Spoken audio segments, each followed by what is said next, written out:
Battery চালিত autorickshaw চালক সহ সারা দেশে পরিবহন শিল্পে বিপ্লবী অবদান রাখছেন। ব্যাটারি চালিত অটোরিকশা চালক মালিক ও তাদের পরিবারভুক্ত প্রায় 3 কোটি মানুষ এই শিল্পের আয় রোজগারে সংসার চালায়। সংসার খরচ, ছেলে মেয়েদের লেখাপড়া সহ সমস্ত খরচ যোগান দেয়। স্বার্থন্বেষী গোষ্ঠী গুটি কয়েকজন সুবিধার জন্য করা মামলায় হাইকোর্ট ব্যাটারি রিক্সা চালানোর উপর নিষেধাজ্ঞা জারি করে।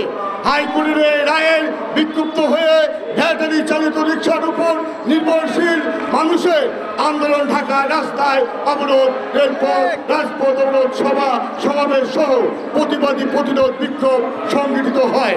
আন্দোলন সংগ্রামে আরো বেগবান করার জন্য পরবর্তী কর্মসূচি প্রস্তুতিও আমরা গ্রহণ করছি। বিকল্প কর্মসংস্থানের ব্যবস্থা না করে ব্যাটারি চালিত অটো রিক্সা বন্ধ করা যাবে না। আমাদের কর্মসূচি ও দাবি সমূহ: 1. হাইকোর্টের মামলার বিপরীতে আমরা 21টি জাতীয় ভিত্তিক শ্রমিক সংগঠন জোট, সম্মিলিত শ্রমিক পরিষদ, এসএসপি আইনি লড়াইয়ে প্রস্তুতি গ্রহণ করছি। আগামী 4 দিনের মধ্যে আমরা এই হাইকোর্টের রায়ের বিরুদ্ধে মামলা করব।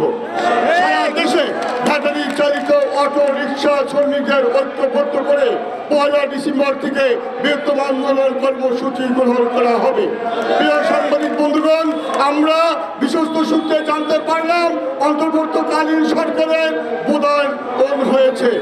আজ সকালে সুপ্রিম কোর্টের চেম্বার জজ আদালত ব্যাটারি চালিত অটো রিক্সা বন্ধে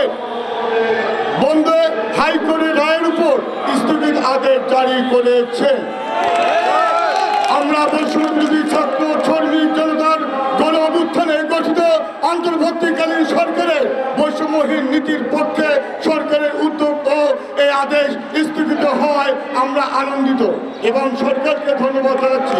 এই রায় সম্পূর্ণ বাতিল করার জন্য রাজপথে আমাদের লড়াই এবং কোর্টে আইনি লড়াই চলবে। ধন্যবাদ। সম্মিলিত শ্রমিক পরিষদ।